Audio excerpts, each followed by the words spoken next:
Hello? Yes, I'll let you in.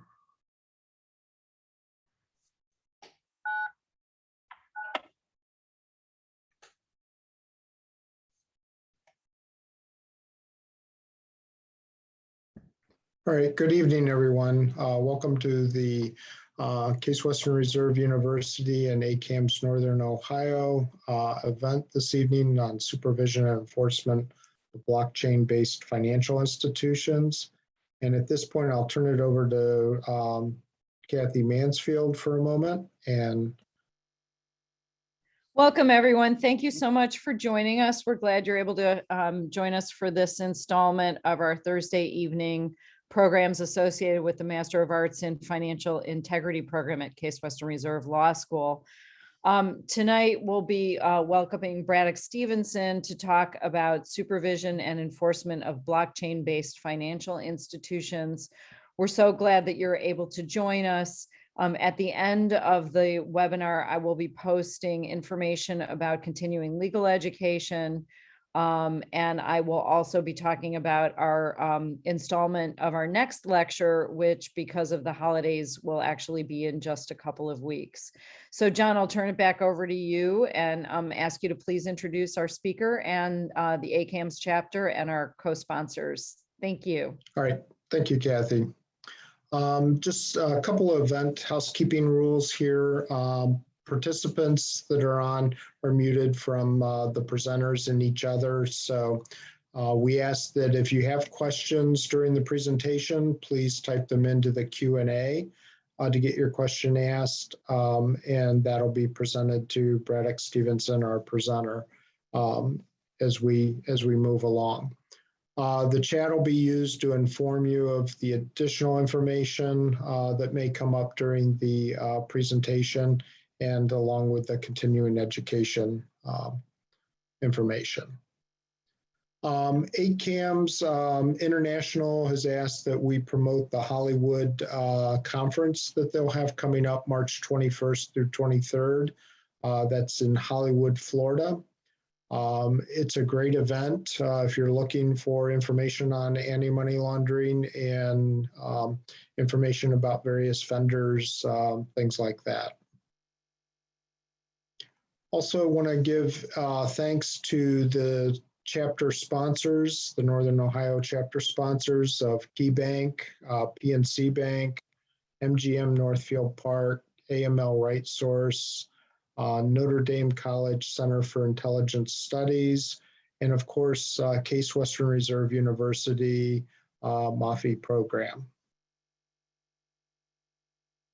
All right, it's my pleasure this evening to introduce Braddock Stevenson. He's had a very esteemed career and is a distinguished lecturer in the MAFI program, so you may already be well familiar with him and his background. I have some of the things here that he's been more than a decade in the U.S. Department of the Treasury's Financial Crimes Enforcement Network, and most recently serving as Deputy Associate Director of FinCEN's Enforcement Division. So with no further ado, I'll pass it over to you, Braddock, and we'll get to hear what your presentation's all about.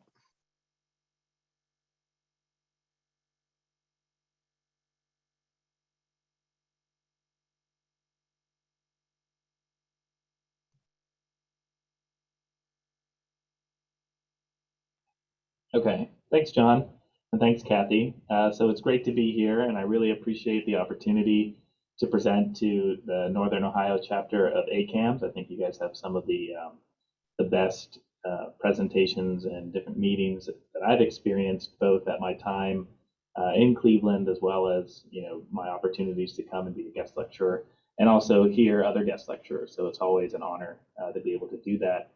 As somebody who grew up near Erie, Pennsylvania, and also an alumnus of Case Western Reserve University, I can definitely appreciate, though not envy, the fact that you all are having snow this evening. And while in DC, it was quite nice for the afternoon. So in particular, it is nice to kind of be there, though I do enjoy visiting Cleveland, and hopefully the next time I'm presenting, we'll be able to do this in person. So I wanted to start off by just kind of going over, the supervision of blockchain-based financial institutions. And so when I'm talking about blockchain-based financial institutions, I am looking at, institutions that use blockchain as a basis for providing financial services to their customers. Now, primarily, this is going to be cryptocurrency exchanges. However, there are some banks that have relied on blockchain technology, and I think it's going to be continued to be used in the banking sector as well as in the cryptocurrency sector. So in terms of terms at work, I know there's virtual asset service providers, there are cryptocurrency exchanges, virtual currency exchanges. The one I kind of look to use is blockchain-based financial institutions. However, you'll see even in the presentations, these get used interchangeably because I think everybody is still working on how to define this ever-growing industry. I wanted to go over today, look at, what is the supervisory structure? Who are the key regulators in this area? What do we see on the horizon as it relates to the new laws that were passed out of the Anti-Money Laundering Act of 2020? And then go over, what I see are some of the key areas of growing risk or growing issues that cryptocurrency exchanges, blockchain-based financial institutions are going to need to monitor in the years up ahead.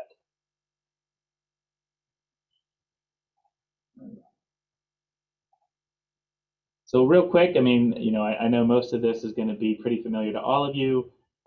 Virtual currency exchanges, blockchain-based financial institutions, their AML program requirements are not going to be all that different from other more traditional financial institutions. And I think something that FinCEN has reiterated over the last decade is that the BSA is technology neutral. And so in terms of how the BSA applies to a financial institution, it doesn't really look at how they do business, whether they use blockchain, whether they use Check 21, ACH, or any other payment system. But what they really look at is what is the service that they're providing. And so primarily, all blockchain-based financial institutions are going to be obligated to have the 4 pillars of the BSA AML compliance program, which is internal controls, the compliance officer, independent auditing, as well as the training.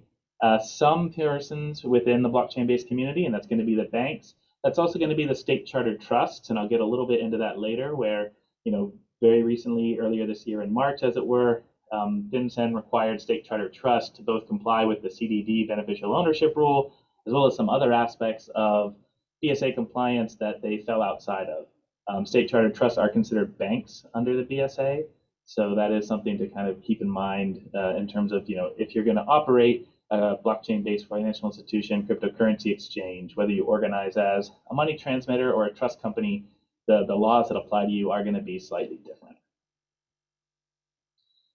And, again, just to highlight, the whole purpose of the anti-money laundering laws are to identify potential money laundering, potential tax evasion, as well as terrorist financing.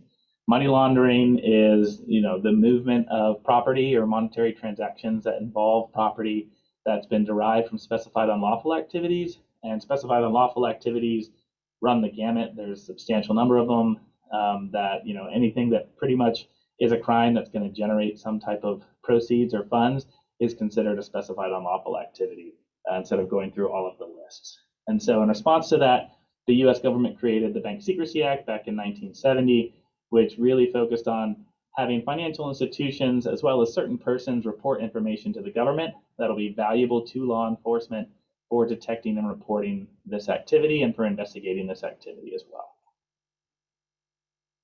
So specific on the different regulatory agencies that exist in the cryptocurrency sphere, what you're going to be seeing is FinCEN is the primary agency for anti-money laundering. And for a lot of cryptocurrency exchanges, blockchain-based financial institutions, it's going to be the main federal regulator that oversees these entities. And so FinCEN is going to be the one that oversees the state chartered trusts, so those entities that operate and are regulated as state chartered trusts in their individual states, as well as money transmitters. So some aspects about that to keep in mind is, if you are one of those entities, you are only going to be regulated on the federal level by FinCEN. And when you look at different budgetary requests and different information from the government, you can see that there are about 170 examiners. FinCEN delegates its examination authority to the IRS. So there's about 170 examiners. That number is going up or down as we speak, for about 50,000 entities. There are about 50,000 MSBs, state chartered trusts, other types of entities, casinos that are responsible for the IRS to conduct the examinations. You can see that, it's not necessarily so likely that they're going to be able to cover all 50,000 entities even within a 5-year span. The other thing to keep in mind is, if you're organized as a money transmitter, as a cryptocurrency exchange, your SAR filing obligations are at $2,000. Well, if you're organized as a state chartered trust, you're looking at $5,000 or more. In terms of areas to keep in mind and focus, and I think this is pretty important when you're looking at where should a blockchain-based financial institution focus its monitoring, FinCEN in their recent enforcement actions has focused heavily on darknet transactions, ransomware transactions, and high-risk exchanges. I think we all saw the recent ransomware report, the updated information from FinCEN's advisory on ransomware, the updated release on OFAC's advisory on ransomware, and the recent statement on the White House on everything that they're trying to do in the ransomware space. And so, an interesting aspect, and I'll get into this a little bit more later, is with blockchain technology and the fact that you can monitor the movement of funds and identify the movement of funds through blockchain technology with blockchain analytics, how much that both allows you to track ransomware, but it also opens up risks to financial institutions that aren't tracking where ransomware payments are going or where ransomware payments are coming from. And then lastly, I think a big key aspect of this is really looking at the state regulatory bodies. So the state regulatory bodies, money transmitters operating in different states have an obligation to get licensed from the state. And pretty much all the states that have these requirements have a portion in their state that requires the money transmitter to comply with all federal laws. And so these money transmitters or virtual currency exchanges will have that obligation, which includes complying with the federal laws of the Bank Secrecy Act. Now, I think the other areas where there's going to be regulatory exposure for blockchain-based financial institutions, however, I would say that most of these institutions try to avoid becoming subject to these regulators, is the SEC and the CFTC. So the SEC is going to regulate those exchanges that would be considered dealing in securities or operating as an exchange for securities, or be coming to the point where they need to register as a broker-dealer in securities or a securities exchange. And upon such registration, there are going to be BSA AML obligations, and they're typically going to be a lot more stringent. You can see just in terms of the number of examiners, for example, there's almost, not 10 times, but at least 8 times the number of examiners for less entities in the SEC. And you can see in the space with CFTC as well, they're going to be increasing the number of FTEs that they have focused in supervision, as well as the number that they have focused for enforcement. So the one thing to keep in mind in both the CFTC and SEC is they are continuing to grow their resources for examination, and their rules are a little bit stricter and they're more established in terms of what those obligations are going to be. On the regulatory focus, on the other hand, they do primarily look at and have historically looked at investor fraud, protecting the investors, market manipulation, and darknet activity. High-risk exchange activity has not necessarily been a focus of these regulators when looking at BSA AML enforcement actions that they've issued in the past. I will say that they do have a focus on ransomware, especially in the ways that ransomware can be seen to impact the investor. So again, primarily exchanges, blockchain-based financial institutions are going to want to stay within the FinCEN regulated lane and the state regulated lane. Those that get into the CFTC, SEC regulated lane typically is not on purpose. It's something where they offer some type of product or service that is considered a futures contract, or they've determined that the type of virtual currency, cryptocurrency they're engaging in is a security. And at that point, you're usually going to be seeing some type of regulatory action as well. I got a quick question here that came in. From a regulatory perspective, are purchases of cryptocurrency considered investments to be regulated by the SEC, or are they transactions of monetary exchange regulated by normal bank regulators? So that's a great question, and I think it's one that there is a lot of back and forth going on. So in the past administration, the SEC and I believe the CFTC both kind of looked at both Ethereum and Bitcoin as not being considered securities or subject to commodities rules unless it was turned into a futures contract. And so those types of purchases of those types of coins would not be considered the purchase of a security or an investment in a security. I think what is interesting is the new chair, Gary Gensler out of the SEC, has been a lot more forward-leaning in terms of what he considers to be a security, especially in the crypto space. And I think he views that a lot more of these tokens are securities and should be subject to regulation. So we haven't really seen a lot of movement to actually enforce these statements, but it does seem to be where the trend is going. Otherwise, the purchases of some of the more known ones like Ethereum, like Bitcoin, typically are going to be considered purchases of a coin and subject to bank regulation or money transmitter regulation. So I think those would be the areas of particular focus in that. Okay, super. Thanks, Braddock. Yep. So an update on the state chartered trust. So before March of this year, there were state chartered trusts which didn't technically have AML program obligations per FinCEN's regulations. They came from the statute. They didn't have to have a CIP program. They didn't have to conduct customer due diligence under the beneficial ownership rule. Section 312 did not apply to them. So they really had the focus of an obligation to file SARs. So they were considered banks under the BSA, but because of how the BSA was rolled out and the BSA effectively really heavily leaned on the bank regulatory agencies to be the supervisor for banks, state chartered trust kind of fell within a gap. We actually called this the gap rule at FinCEN as it was progressing. So FinCEN issued this gap rule. They finalized it, at the end of 2020, and I think it was fall 2020, and it became effective in March of 2021. And so it basically applies all of the same rules that a bank would have.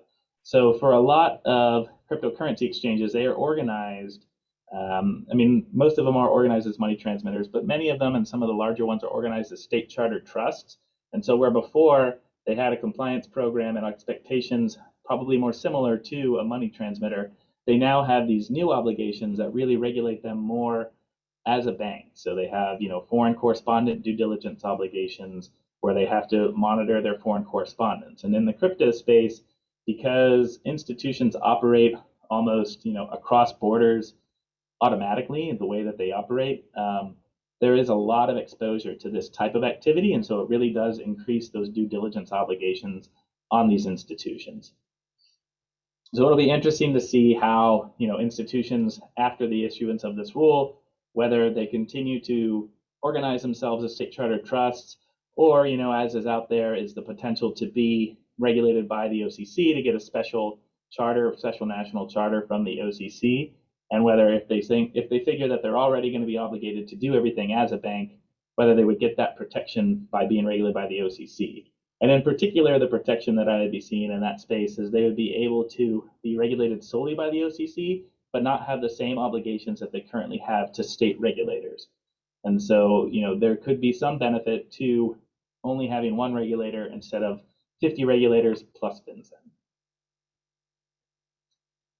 I think some other changes that they're going to see, both in the regulation of cryptocurrency as well as in other spaces, is from the new Anti-Money Laundering Act that came out in January. It finalized in January. And in particular, there are provisions there specific to cryptocurrency. One of those was that cryptocurrency can be defined by FinCEN as a monetary instrument. And so this is a very interesting aspect because when FinCEN was trying to issue a reporting obligation last year, cryptocurrency was not a monetary instrument. It was more like a funds transfer in a lot of spaces, or maybe a store of value in some type of ways, but it didn't really fit into some of the previous authorities that FinCEN had. And so there was really a lot of trying to horseshoe the cryptocurrency reporting requirement into authorities that FinCEN had for reporting monetary instruments. Now that FinCEN has the ability to just declare that a cryptocurrency is a monetary instrument, it opens up a lot more ability for FinCEN to implement 8300 requirements for, even for non-financial institutions. So if you make a purchase with a certain amount of cryptocurrency, the monetary instrument aspect allows FinCEN to move forward with an 8300 regulation if it wanted to. There's also a proposal to do this by statute. However, FinCEN wouldn't need the statute at this time. They could do it through purely a regulation. Also, if there are international transactions, cryptocurrency going across the border over certain amounts could be subject to a currency and monetary instrument report, which is the CMIR for transacting in over $10,000 in currency into or out of the United States. So, there's a lot of options that FinCEN has to regulate in this space from the AMLA. The other aspect is FinCEN was granted, and I don't see too much reporting on this, but this was a really minor change that is a big deal, is broad reporting authority. So before, whenever FinCEN wanted to require institutions to file a new report with FinCEN, it had to have specific authority to issue that obligation. And so you have the CTR, which has its specific authority in 5313. You have the CMIR, you have the 8300. They each have their own specific statutes authorizing that report. Now, FinCEN has in 5318 the authority to issue a regulation to require any report from a financial institution that it deems necessary for the purposes of the BSA. So that is a really minor change to the BSA that really lets FinCEN tailor and create new reporting requirements without having to horseshoe them into existing pre-statutory authorized authority. So I think what we could basically look at is, FinCEN has been continuing to issue a real estate GTO. I think that a lot of us are familiar with. We've talked about before in other presentations here. And, with this new reporting authority, they could convert that GTO into an annual or some type of reporting requirement. At the same time, FinCEN has the authority to also issue GTOs with cryptocurrency companies and with cryptocurrency transactions. And that was something that they were granted, I think, in 2017. And so now FinCEN could issue GTOs to cryptocurrency entities. And if they think that that's producing valuable information, they would be able to convert that into a reporting requirement as well. I think some other interesting aspects that came out of the AMLA Act is really looking at the whistleblower authority. And that was expanded. So before it was kind of limited at $120,000. Now you're seeing this expanded whistleblower authority that can go up to, I think it's about 10% of what is recovered. The other aspect of that is the payment of the funds in the new whistleblower authority can come from the collection of the penalty. That was not authorized before. Before, the payment of the funds had to come from some other congressional funding, and that was never congressionally funded. So there wasn't really a way to pay the whistleblowers. So now that it can come from a portion of the penalty, and you have these blockchain-based financial institutions, cryptocurrency exchanges, many of them are startups that, startups are not necessarily the most compliant when they're coming up. That provides an opportunity and also some risk for these blockchain-based financial institutions of ensuring that they are complying right off the gate. Otherwise, they could be subject to some type of whistleblower activity from some of their employees, especially if those employees had raised the issue. So, you really need to be focusing on making sure your employees can raise issues and when they have concerns, and having a diligent process for responding to such issues when they're raised. I've got a quick question just for clarification. What is a GTO? So a GTO is a geographic targeting order. That's a great question, and I should have gotten into that a little bit more. And so FinCEN has the authority to require a temporary reporting requirement for 180 days on a financial institution or non-financial trade or business related to a transaction that it determines that is either evading the BSA or would fulfill the purposes, or having this information would fulfill the purposes of the BSA. And so what they can do, as we've been seeing with the real estate GTO, is while it's limited to 180 days, FinCEN can continually reissue that reporting requirement. So I think the real estate GTO is going on 6 years now. So it's that temporary reporting requirement has almost become a permanent reporting requirement as it is. But it's a particular way for FinCEN to kind of focus on areas where it's seen illicit activity and it needs to get information quickly to law enforcement without going through a rulemaking. Great, thank you. So I wanted to go into what I see are some key compliance issues for the crypto industry, in the next few years that they need to be focusing on. I think a big one is definitely going to be customer identification. I think a lot of cryptocurrency companies, especially the startups in their early phase when they were starting up, did not collect sufficient information on their customer. They did not collect CIP information. A lot of them collected maybe a name and an email address and not much else when they were starting up. Now the industry has gotten substantially better at its customer identification. However, one of the issues that still exists is that for some of these accounts, especially their historic or their legacy accounts, they might not have all of that information. And a lot of those accounts may have gone dormant because there was not that much virtual currency in those accounts at the time. But as the price of virtual currency continues to soar, you can expect these customers to come out of the woodwork seeking to get their 0.1 Bitcoin, which before was maybe worth $100 or something, and now is worth $6,000-7,000, coming back to try to get that money. And it's going to be important for cryptocurrency institutions, blockchain-based financial institutions, to make requirements for them to get customer identification from those customers before they allow them to take those funds. Otherwise, they do risk running afoul of FinCEN's obligations, especially if there is some type of suspicion tied to any of those accounts later on down the road. Another area that they really need to focus on is third-party risk management. This is an area that I think the regulators are going to be focusing on. The OCC looked at vendor management, third-party risk management, and its supervisory priorities, and they kind of made it, I think it was the second or third most priority, and it had never previously been above the top 5.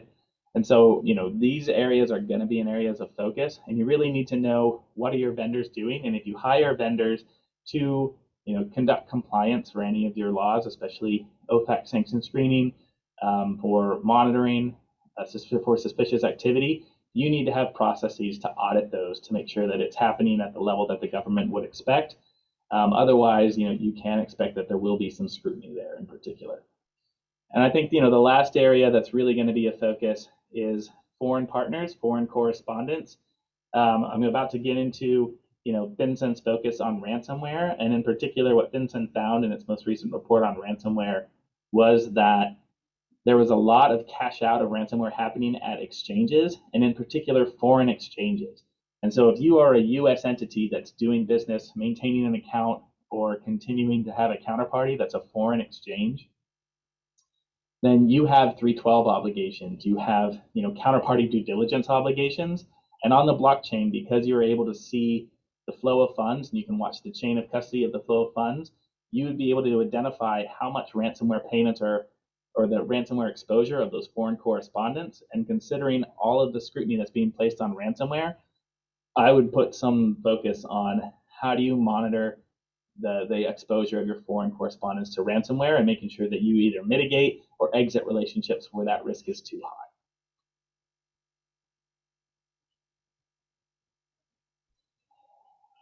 So I think another area that, as I was just building on, is how much scrutiny is being placed on ransomware by the US government. And so FinCEN recently issued a report that analyzed SARs from 2021 and compared them with the total number of SARs in 2020 to look at what was happening in ransomware, and it saw significant increases in the amount of reporting in just the first half of 2021 as compared to 2020. And we've seen OFAC issued advisories related to ransomware, and these OFAC advisories specifically look at ransomware payments to SDNs. And so there's been a lot of reporting, a lot of statements that identify that some of the key pervasive entities and ransomware attacks are nation states, and in particular nation states that are subject to sanctions by the US government. So you're looking at North Korea, you're looking at Iran, you're looking at these nation states that are using ransomware as a way to kind of fund the activity, to fund their government, as it were. I think it's, some people have called it the criminal IRS. And what OFAC was stating is, if you are a company, if you're subject to a ransomware attack, and the person who committed that attack is somebody on the SDN list, then making that payment to that person is a violation of OFAC regulations. And so as it's a violation of OFAC sanctions, you could be subject to penalties. At the same time, FinCEN issued an advisory looking at what are a financial institution's obligations in facilitating such transactions. So OFAC said you can't facilitate those transactions. FinCEN said if you attempt to facilitate, or if your customer attempts to facilitate such transaction, or if your customer attempts to make a transaction that appears to facilitate such activity, then you have an obligation to file a suspicious activity report on your customer. And so, it's really that focus on ransomware is continuing to, I think, heighten, and it puts financial institutions in particular in a difficult space where they have an obligation to tell their customer, or that they can't fulfill a transaction when this customer is facing potentially complete operational or business loss because of some type of ransomware attack. And so, it's a very, I would say, harsh focus on this area. And it can be very hard, for financial institutions and for the businesses on how are they going to comply. I think, what OFAC did state is, when looking at whether or not you do end up making a payment to an SDN, they want to look at as mitigating factors if they do decide to move forward with a particular penalty or possible penalty is, did you implement DHS's guidelines for how to protect or how to set up good cybersecurity practices? What were the steps that you took to identify or otherwise, mitigate the risks of ransomware attack?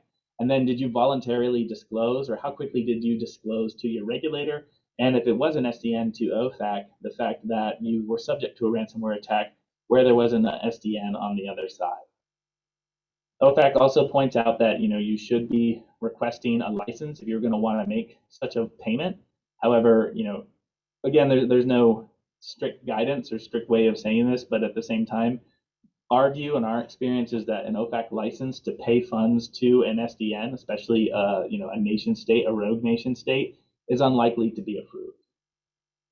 I think the other areas that's important for ransomware, and especially as it relates to SAR reporting in this space, is understanding the difference between your customer, whether or not they're the subject of the SAR or whether they're the victim. And I think some key areas in that is, when you file with your customer as a subject, a lot of banks have policies in their BSA program that will heighten the risk, increase the risk, or sometimes even have a requirement for account review for potential closure. And so, I think we're past the 3 strikes you're out rule, but some institutions still have that rule as well. And you need to understand when you're filing that SAR, is your customer who's making that payment, are they purely the victim of ransomware, or should they be the subject of the SAR? And so what it really looks at is if they're making a payment to an SDN, or if they're making a payment to,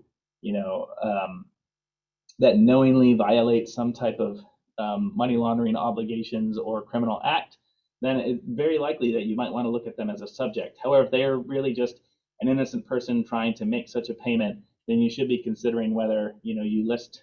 You probably won't have who the subject is because you don't necessarily know who's on the other side, and you simply list your customer in the narrative as somebody who was the victim of such activity.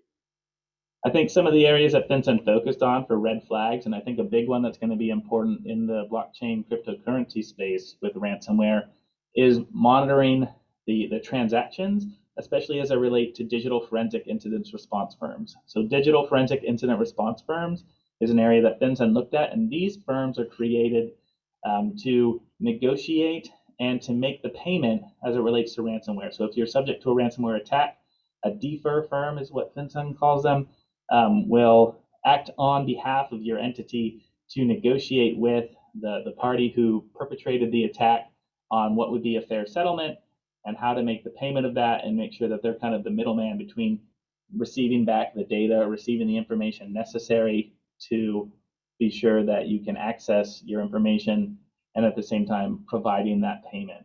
And so with defer firms, one of the things that the red flags are, especially in blockchain, is looking at the source of funding. So on the blockchain, on the Bitcoin or Ethereum blockchains, if you can see that a particular wallet is a digital forensic incident response firm, and you see a payment from that wallet coming to one of your customers, and it doesn't look like a regular service payment or a regular licensing payment, but it's a large payment, and you see that money came recently from somebody to that defer, then you're going to have information to suggest that your customer is somebody who was perpetrating ransomware, who has put a ransomware attack, and that's somebody you need to look into.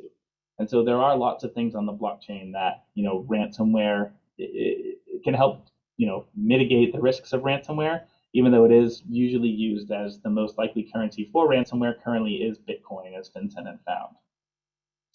So in FinCEN's report, what they did identify were that there were 30% more SARs in the first half of 2021 than all of 2020 combined, as it related to ransomware.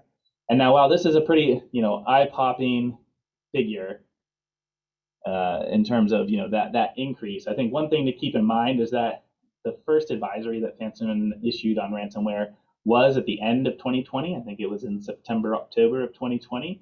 So typically, after FinCEN has issued advisories, you always see a spike in SAR filing. When FinCEN issued its, unregistered money transmitter initiative advisories back in 2007, you saw, I think, a 70% increase in the number of SARs filed that listed unregistered money transmission. So there is going to be, I think, some noise in the data, but that doesn't mean that it's not increasing. So it definitely is seeing some increases in there. In particular, the areas that FinCEN wanted you to focus on for ransomware is one, increasing use of anonymity-enhanced currencies. What is an anonymity-enhanced currency? An anonymity-enhanced currency is a cryptocurrency that tries to prevent being able to follow the chain of custody of a coin. On the typical Bitcoin Ethereum network, you can follow coins as they move from one wallet A to wallet B to wallet C to wallet D. You can follow that chain of custody. An anonymity-enhanced cryptocurrency, you are not able to make that same chain of custody link as easily. One of the most popular one is Monero, which uses ring signatures as a way to kind of avoid being able to track the chain of custody of these payments. And so FinCEN highlighted AECs as a growing risk. Now, what I thought was interesting here is that despite highlighting them as a growing risk, there were only 17 SARs that FinCEN found in 2021 as they related to AECs and ransomware. So out of the, I think, 600 some that they identified overall, only 17 related to AECs. And in the report itself, FinCEN said that there was potentially only going to be a modest increase in the use of AECs in 2021 versus 2020. So if all of the SARs have increased 30%, which is a significant increase, but anonymity-enhanced cryptocurrencies only increased a modest number, that doesn't necessarily support the statement that there's this increasing request of payments in AECs. At the same time, what that does signal to the industry is FinCEN is really focused on anonymity-enhanced cryptocurrencies, also known as privacy coins. And so for blockchain-based financial institutions, cryptocurrency exchanges that do offer privacy coins, there needs to be a way that you implement controls to mitigate those risks, whether that's requiring your customer to provide information on who they're sending transactions to or who they receive transactions from, or for some of these coins, you can turn off the privacy features. But it basically signals that FinCEN is really focused on this. The same spot in that report, FinCEN also looked in particular at mixing services. And while they only saw mixing services in 1% of the transactions related to ransomware activity, they highlighted this as another area that you really need to be focused on as it relates to ransomware. So again, for blockchain-based financial institutions, there's got to be a focus on mixing services. There's got to be a focus on anonymity-enhanced cryptocurrencies, not necessarily because they're more risky, but despite the fact that there might not be as significant data supporting it, it is an area that the government continues to call out. So it lets you know that's an area they're applying enhanced scrutiny on. So I wanted to get in, I think I've mentioned a lot about what are blockchain analytics. And so blockchain analytics and how important it is in the cryptocurrency space and for blockchain-based financial institutions. I also think that blockchain-based analytics is a reason why, even though they have some of the same obligations as banks, and if they're operating as a money transmitter, they may even have less obligations than banks. Blockchain analytics means that in the SAR monitoring and filing space, cryptocurrency exchanges might have enhanced obligations or enhanced expectations than banks do. And what I mean by that is, again, as I stated, you can watch chain of custody of coins move across different financial institutions, and that's public information. The government can, go to different blockchain analytics firms, and they can watch that information as it moves from address to address, from wallet to wallet, institution to institution. The government can't do that over Fedwire. The government can't do that over SWIFT. They can't do that over ACH. FinCEN doesn't have access to that information. It's not public information. It's the one-to-one transaction, and the clearinghouse itself has that information. But as a lot of us know, the clearinghouse itself doesn't open those messages or have in-depth information into those messages. So because this information is public on the public blockchain, FinCEN has put enhanced expectations on cryptocurrency firms to not only look at who is their counterparty into that transaction, but to follow that coin from its origination, well, not all the way from its origination, but several steps back into the account of their customer, or from their customer a couple steps down the road. So it could be through 2 or 3 institutions that a coin touches on somebody who is suspected of being illicit, suspected of being a darknet. And there is an expectation on cryptocurrency exchanges or blockchain-based financial institutions to follow those coins and to file suspicious activity reports when that happens. And so these, yeah. Oh, I'm sorry. Is there? Can you give an example of what a legitimate use of privacy coins might be? So I think a legitimate use of privacy coins, I could see, especially in this space, as I was talking about how public the information is, and the fact that anybody on the blockchain has the potential to see which wallets have significant amounts of cryptocurrency, and there is information that you could identify who owns what wallet based on public sourced information. There's there could be a situation where somebody's wallet is identified and they want to move their funds to a place that's more secure, and they also don't want people to know how much cryptocurrency they have. So a way that they could do that is by using anonymity enhanced cryptocurrencies, Monero, for example, to kind of disperse their funds, move them through Monero, and then put them into cold storage wallets. And that way, the total amount of information on their public wealth would not be out in the public space. So I think that's probably the one I could think of off the top of my head. Okay, that's a good example. Thank you. Yep. And so with these enhanced expectations on cryptocurrency firms, you're seeing that there are going to be obligations on them that for the different types of analysis they have to provide, that is going to be significantly higher than institutions, than banks of a similar size. And so, it is something that, although banks, I think, are subject to more regulation, they're subject to more examination. In the SAR monitoring space, there are likely enhanced expectations as it comes to cryptocurrency. Another key area in blockchain analytics, which I think gets confused often, is chain of custody versus attribution. So chain of custody is being able to follow, for example, a Bitcoin from wallet A to wallet B to wallet C to wallet D. And so that's just following how coins move. And that's been used a lot in evidence to prove cases that, somebody paid a drug dealer. If law enforcement identifies a wallet as a drug dealer's wallet, and they identify a payment going in, they can make a case against an individual saying, I know this is your wallet because, you registered at a virtual currency exchange and I have your information. And I know that this wallet is associated with, somebody who is selling drugs on the internet. And I can see that you made this payment. So that's chain of custody. I was able to follow that. There's some evidence there. Now, attribution, on the other hand, is where the blockchain analytics firms look at, they look at that person who's selling drugs on the internet, and they look at all the people that they transact with. And so the people that they transact with, and this is oversimplified, obviously, but the people that they constantly transact with are then considered to be part of that drug trafficking organization. So whether that person was, maybe they're paying their rent, or maybe they're making legitimate payments to somebody, because of the patterns of the transactions, that person is now attributed as being affiliated with that darknet marketplace or with that darknet activity. And so then payments from that wallet, payments to that wallet, are then considered darknet activity as well.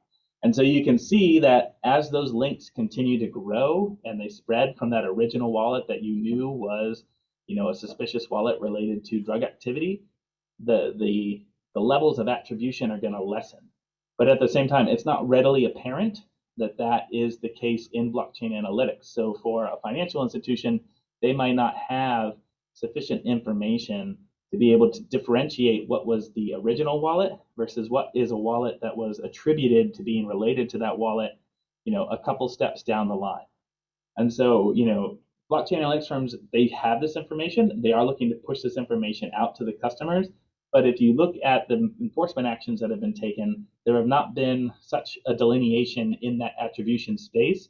And it's really been what I would say is strict scrutiny by the federal government that if you conduct a transaction with a wallet that is attributed to be affiliated with darknet activity, regardless of whether you have proof that your customer never did that activity, I believe that there is expectations for filings in those spaces. And there is a lot of strict scrutiny there. And I think that's definitely an area to continue to watch. So what do you do if you are a blockchain-based financial institution, a cryptocurrency firm in this space? I think the best practices are you need to have a way to do periodic lookbacks. And so, you need to check your alerts, and alerts wallets get attributed to suspicious activity all the time on these analytics firms. And so you might have a transaction 3 or 4 years old that gets alerted to, 4 years after the fact. You're going to have to go back and look at those on a periodic basis and make a determination of whether or not you're going to file a SAR, and also have an explanation of why that SAR is being filed 4 years after the fact and not within the 30-day window.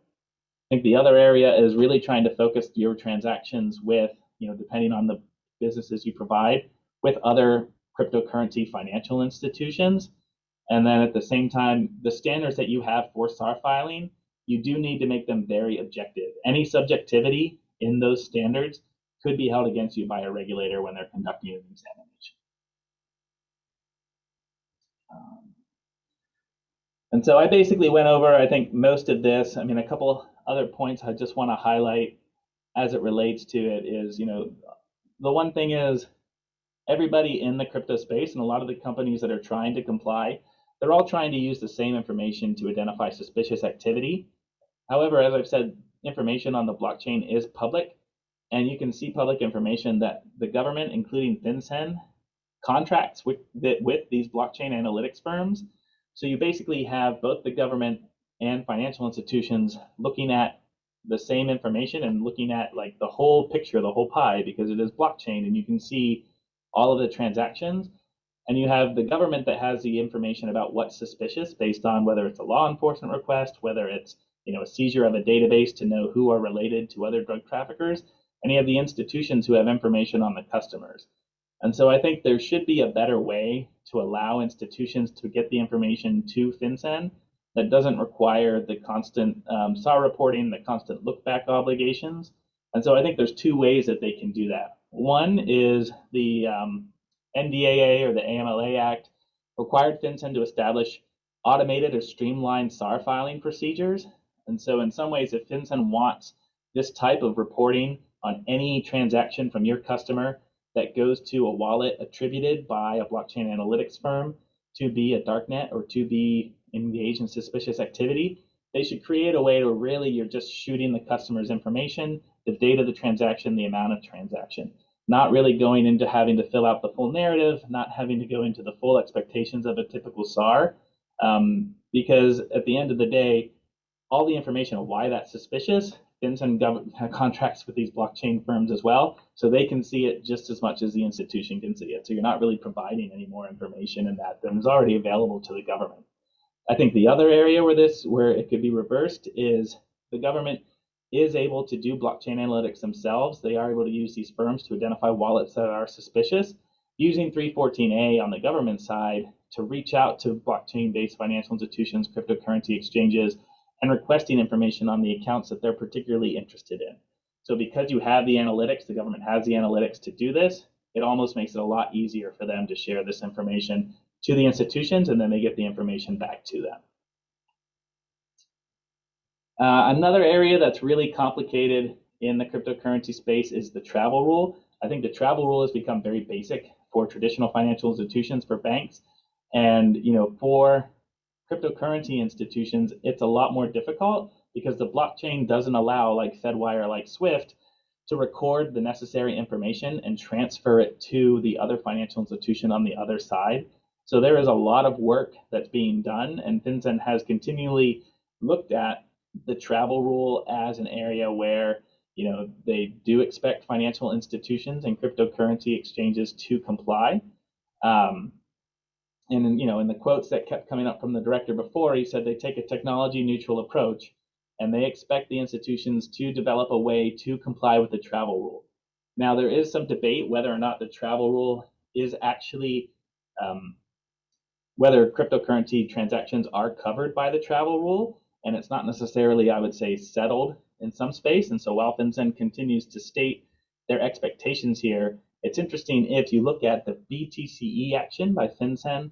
In the assessment, FinCEN assessed a penalty for $110 million against BTCE, and they specified travel rule violations as part of that. But when you looked at the DOJ complaint for BTCE, the penalty that they actually tried to recover in the complaint, and so in the part that they would have to uphold in court, the penalty was, I think, only $88 million, and they did not focus on the travel rule violations as they did focus on other violations. So whether that's, either an indication that there's not as firm of a stance on the obligation of cryptocurrency exchanges to comply with the travel rule sufficient that they think they could prove it in court in this activity, or whether there's some other reasons, it's still something I think to keep in mind as the institutions try to get to the space where they can comply with the travel rule. I'm going to go through this part rather quickly, so make sure we have time for questions at the end. Is, in December 2020, as part of this, how are they going to get information from cryptocurrency institutions, travel rule information in particular? FinCEN issued a proposal for banks and money service businesses that any cryptocurrency transaction over $3,000 that goes to a self-hosted wallet. So a self-hosted wallet or an unhosted wallet is a wallet that is not managed by a cryptocurrency exchange or by a financial institution. And so any transaction to a wallet that is not managed by a cryptocurrency institution, they need to record information on the person who is the self-hosted wallet. And so FinCEN issued a proposal in December 2020, and they only, I believe it was about 15 days for comment, and they anticipated, I think, moving forward with finalizing that rule before the end of the administration. Now, this is, they, as part of that, and they even considered looking at using the foreign affairs exception. They used the foreign affairs exception to shorten the comment period. And what I found very interesting is this is the first time that FinCEN has used the foreign affairs exception in a reporting regulation out of any of its existence. And this includes back in, I think, 2010, when they had the comprehensive Iran sanctions program and the reporting on comprehensive Iran sanctions. And OFAC had used the foreign affairs exception, but FinCEN did not use the foreign affairs exception as it related to the CASADA obligations. And so you can see, I think this is just another evidence of the government is going to be very aggressive and really look at the tools they can use in the cryptocurrency space, and they're really going to lean in. And I think this is just another example of that. I do think that there is definitely benefit in this type of reporting. I do think FinCEN will likely move forward with a cryptocurrency reporting requirement as they go forward, and that there is good information here. Another aspect of that proposal was any transaction over $10,000 related to cryptocurrency would be reported like a CTR. And I think there is valuable information with that, considering that there are some closer connections to cash in some ways, other than the blockchain transparency, but the fact of the unhosted wallets and the number of transactions that can happen outside of financial institutions. So, it's likely to move forward, but it's really the process that takes of how to get there and making sure it's done in a way that the industry can comply and not putting in the industry in a spot where they're unable to comply. It needs to be the way forward. Okay, Braddock, a couple of back-to-back questions here. Yep. In your view, what type of focused prosecutions would be the most effective? First question. And then second question is, why can't the travel rule be amended to be effective in this area? Great. And so on the first question, I think focused prosecutions, really, you need to look at, I would say, foreign-based, and I think this is where FinCEN and Justice are looking, is foreign-based exchanges that are doing business either with U.S. customers or are doing business in a way that's risky and are not complying with the laws. So if a foreign-based exchange is doing business with U.S. customers, it's subject to the BSA. It's also subject to U.S. criminal prosecution. So I think most domestic institutions are trying and are working to be able to comply, but the foreign-based entities are not necessarily at the same standards as the U.S. And so I think focusing in that area The other area where FinCEN could focus is for foreign-based exchanges that don't do business in the U.S. Both FinCEN and OFAC have that, operate in a suspicious manner or operate in a highly illicit manner. Both OFAC and FinCEN have ability either through an OFAC sanction, like they did recently against SUXIO, which was for some ransomware payments as well as some other activity, which is a currency exchange operating out of Russia, or if a cryptocurrency exchange is operating in a way, you could look at doing a 311 against a foreign cryptocurrency exchange. And while you can't mandate or prevent those exchanges from having accounts with US banks under 311 right now, you can prevent any bank, any foreign bank that has an account for those entities, that it can't transact in the US. And so if you put a foreign bank in the position of being the one that custodies some foreign virtual currency exchanges money, or being able to have access to the US market, most of them are going to pick access to the US market.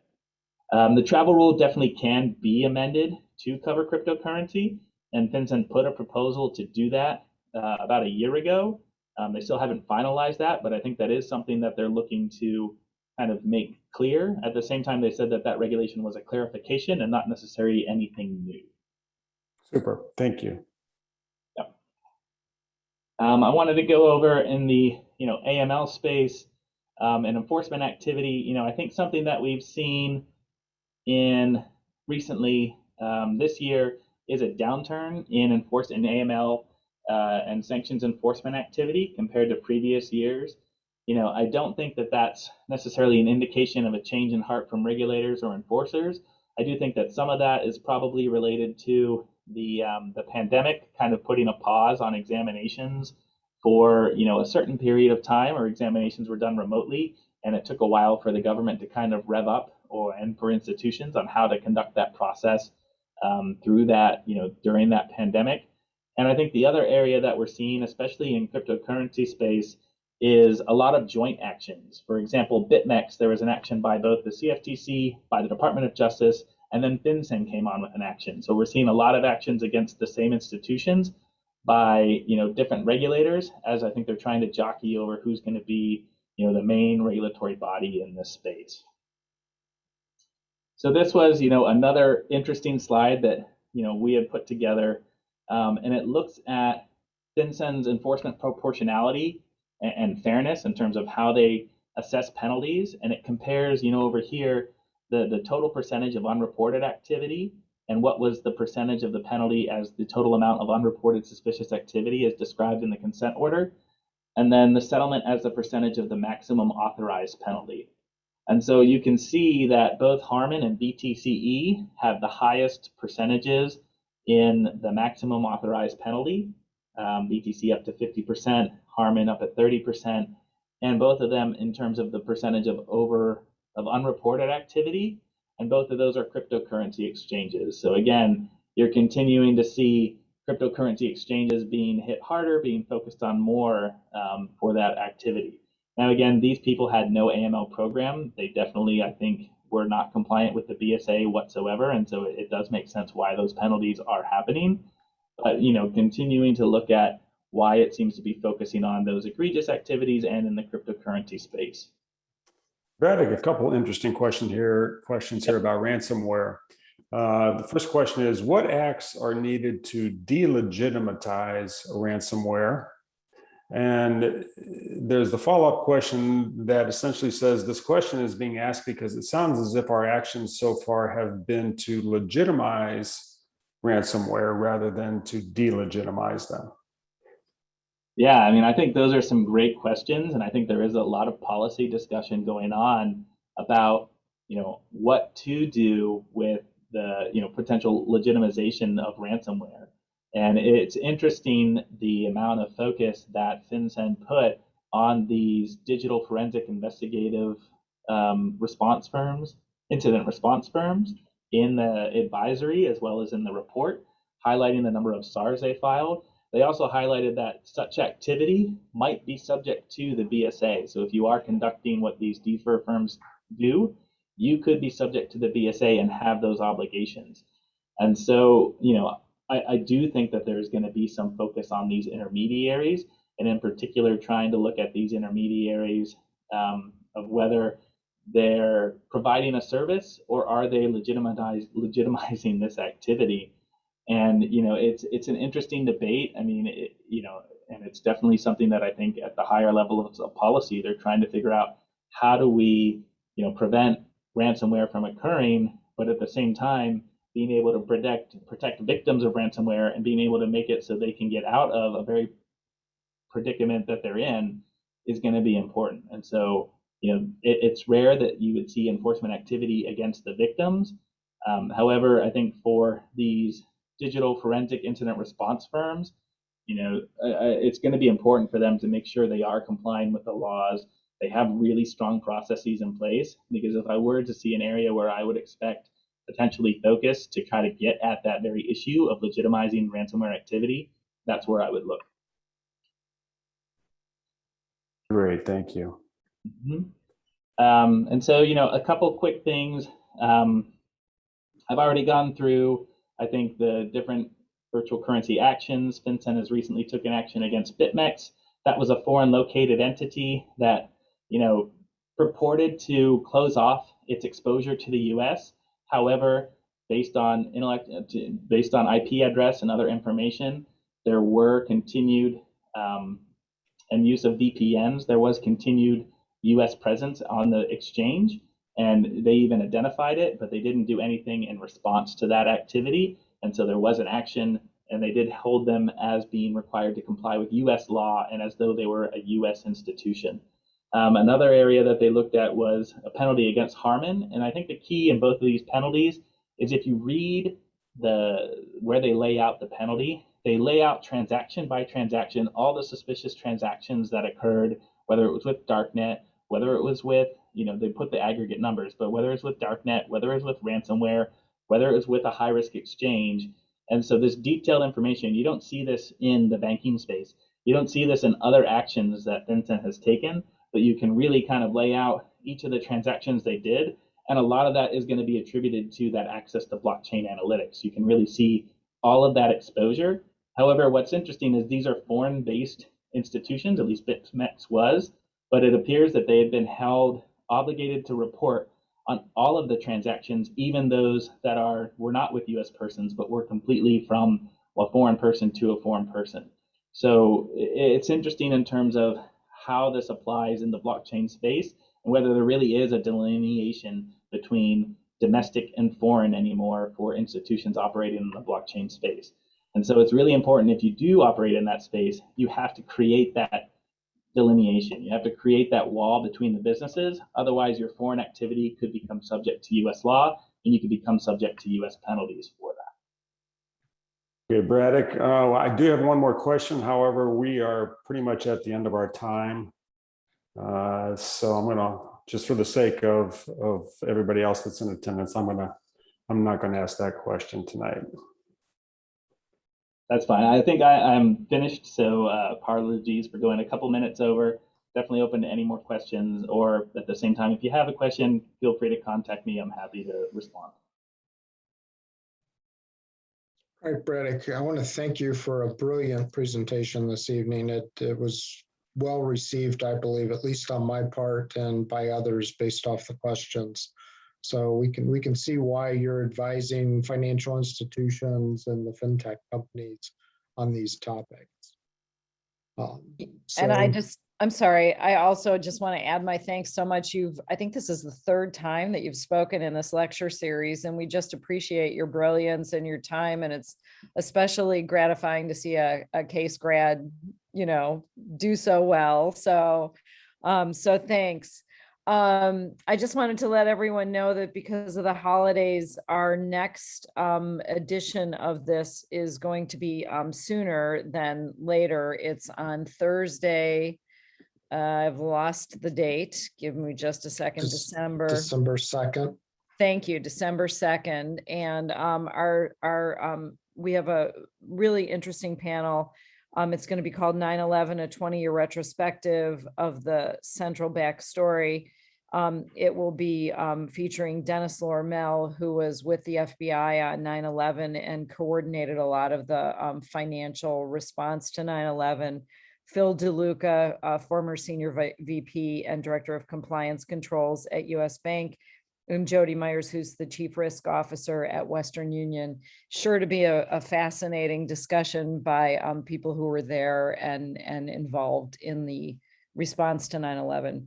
So thank you all for sharing your Thursday evening with us. For those of you in Cleveland, hopefully you won't be snowed in the morning. And thanks so much. And thank you, John. Yeah, thank you, Kathy. Thank you, Braddock. And just real quick reminder to any ACAMS members, make sure you're up to date on your contact information with ACAMS, as well as look for the further communications we'll be having on the December 2nd event, as well as others coming up in the future. So that concludes today's presentation, and I want to thank everybody for attending, and have a great evening, and hopefully you're not snowed in. Thank you all.